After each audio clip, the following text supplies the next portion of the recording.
अभी हम लोग बात करेंगे रिएक्शन कोशेंट के बारे में। रिएक्शन कोशेंट अभिक्रिया भागफल, जिससे हम लोग Q से रिप्रेजेंट किया करते हैं। और ये रिएक्शन कोशेंट क्या होता है मैं आपको बताता हूँ। It is basically a ratio, ये एक रेशो है which is basically defined as the product of concentrations of products.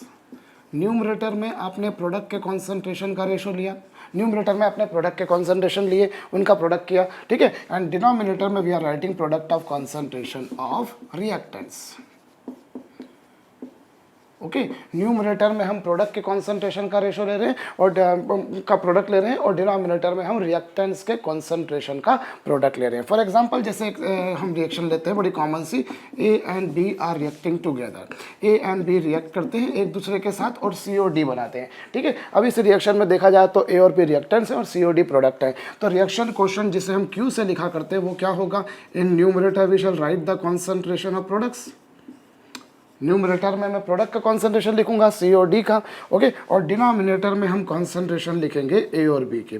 Numerator में मैंने किसके कॉन्सेंट्रेशन लिखे?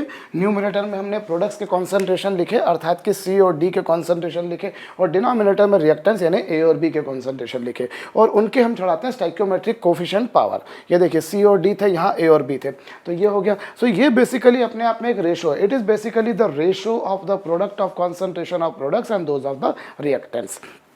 और चूंकि ये एक रेशो है इसीलिए बच्चों इसे मास एक्शन रेशो भी कहा जाता है। It is also known as mass action ratio और यूज से रेशो ऑफ मास एक्शन, ठीक है, ये भी कहा जाता है। तो ये जो है ये क्वांटिटी है जिसे हम बोला करते हैं रिएक्शन कोशेंट, अभिक्रिया भागफल। अब रिएक्शन कोशेंट जो है बच्चों ये इसके बारे में थोड़ी सी हम बात करते हैं। देखिए सपोज कीजिए रिएक्शन में हमने शुरुआत करी किससे? ए और बी से। I started the reaction with A and B. मैंने शुरुआत में रिएक्शन वेसल में ए और बी को मिलाया और क्या करा, जैसे जैसे रिएक्शन होगी वैसे वैसे CO बनेंगे, है ना भाई। जैसे जैसे रिएक्शन होगी वैसे वैसे CO बनते जाएंगे, और जब CO बनते जाएंगे तो नेचुरल बात है CO बढ़ते जाएंगे भाई। ए और बी क्या होंगे? कम होंगे।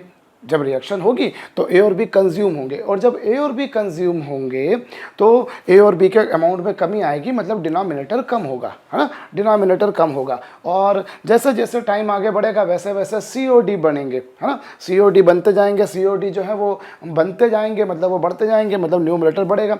तो आप देख रहे हैं कि जैसे जैसे टाइम आगे बढ़ रहा है वैसे वैसे न्यूमरेटर का मान बढ़ रहा है, और जैसे जैसे टाइम आगे बढ़ रहा है वैसे वैसे डिनोमिनेटर का मान कम हो रहा है। भाई टाइम बढ़ने के साथ साथ ए और बी यानी कि डिनोमिनेटर में कमी आती जा रही है, आ रही है भाई। ए और बी कंज्यूम हो रहे हैं, मतलब दे आर डिक्रीजिंग, और जैसे जैसे टाइम आगे बढ़ रहा है वैसे वैसे CO बन रहे हैं, मतलब वो बढ़ रहे हैं, मतलब न्यूमरेटर बढ़ रहा है। तो न्यूमरेटर के बढ़ने के कारण जो रिएक्शन कोशेंट है वो बढ़ेगा, करेक्ट। और डिनोमिनेटर के कम होने के कारण भी रिएक्शन कोशेंट बढ़ेगा। तो रिएक्शन कोशेंट दोनों तरीके से बढ़ रहा है, प्रोडक्ट्स के बढ़ने के कारण बढ़ रहा है और रिएक्टेंट्स के कम होने के और डिनोमिनेटर के कम होने के कारण भी बढ़ रहा है। तो जैसे जैसे टाइम आगे बढ़ता है बच्चों वैसे वैसे क्या होता है, रिएक्शन कोशेंट की वैल्यू जो होती है वो क्या होती है? बढ़ती जाती है। As the time proceeds ahead, जैसे जैसे रिएक्शन आगे होती है वैसे वैसे जो अभिक्रिया भागफल है, जो मास एक्शन रेशो है, वो इंक्रीज होता है, वो बढ़ता है। जैसा कि आप यहाँ पर देख रहे हैं। क्यों बढ़ रहा है मैं एक बार फिर समझा रहा हूँ। टाइम बढ़ने के साथ साथ रिएक्शन के होने के साथ साथ CO बनते जा रहे हैं, और जब CO बनेंगे मतलब वो बढ़ेंगे तो वो न्यूमरेटर बढ़ेगा, और न्यूमरेटर के बढ़ने के कारण ये एक्सप्रेशन बढ़ेगा, और ए और बी के कम होने के कारण जो डिनोमिनेटर है वो घटता जाएगा। सो डिनोमिनेटर के घटने के कारण भी रेशो बढ़ेगा और न्यूमरेटर के बढ़ने के कारण भी रेशो बढ़ेगा। तो दोनों कारणों से जो रेशो है वो बढ़ते जा रहा है, और इस तरीके से जो रिएक्शन कोशेंट है उसकी वैल्यू बढ़ेगी। और इस तरीके से अगर हम देखें तो ये देखिए टाइम बढ़ने के साथ रिएक्शन कोशेंट बढ़ रहा है। लेकिन जब इक्विलिब्रियम आ जाता है, आपको ध्यान हो, जब इक्विलिब्रियम आ जाता है उस समय क्या होता है? उस समय ए और बी के अमाउंट में चेंज आना बंद हो जाता है। हमने देखा इक्विलिब्रियम की प्रॉपर्टीज़ में कि टाइम बढ़ने के साथ भाई इक्विलिब्रियम जब आ गया तो क्या होता है? रिएक्शन चलती है, दोनों डायरेक्शन में चलती है पर इक्वल स्पीड से चलती है, तो कॉन्सेंट्रेशन में चेंजेस आना बंद। तो इसमें भी चेंजेस आना बंद और इसमें भी चेंजेस आना बंद।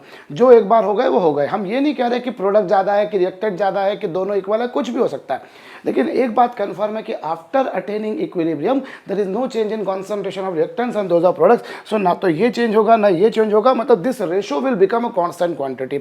सो इक्विलिब्रियम आ जाने के बाद ये जो रेशो है बच्चों ये कांस्टेंट क्वांटिटी हो जाएगा, ठीक है। सो यहाँ जो है ये कौन से केस आएगा? ये वो वाली केस है जब chemical equilibrium has been attained, जब रासायनिक साम्यावस्था प्राप्त हो गई। तो जब इक्विलिब्रियम आ जाता है बच्चों, तो जो रिएक्शन कोशेंट है वो कांस्टेंट हो जाता है।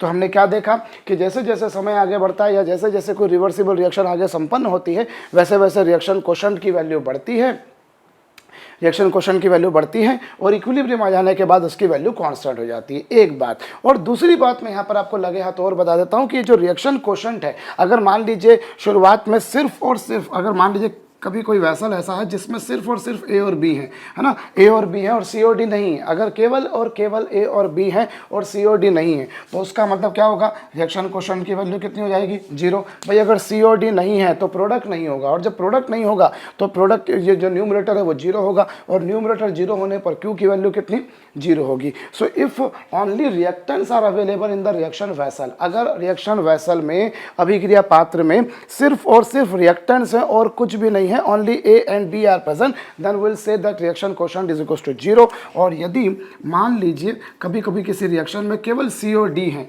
C और D हैं, केवल प्रोडक्ट्स हैं, सिर्फ और सिर्फ ये है, रिएक्टेंट्स नहीं है, if only products are available in a reaction vessel, then we say products available है, मतलब केवल सी और डी है और ए और बी नहीं है। अगर ए और बी दोनों नहीं है, मतलब ए और बी दोनों 0, और अगर ए और बी दोनों 0, तो हम बोलेंगे कि साहब डिनोमिनेटर 0 और डिनोमिनेटर 0, तो रिएक्शन कोशेंट की वैल्यू क्या होगी, infinity. So I can say reaction quotient जो होता है, इट में lie somewhere in between 0 and infinity, इसका मान 0 और इन्फिनिटी के बीच में कुछ भी हो सकता है। और जहाँ तक रिवर्सिबल रिएक्शन का सवाल है, सो रिवर्सिबल रिएक्शन के लिए समय आगे बढ़ने पर, अभिक्रिया के आगे बढ़ने पर रिएक्शन कोशेंट बढ़ते जाता है और इक्विलिब्रियम आ जाने के बाद उसकी वैल्यू कांस्टेंट हो जाती है।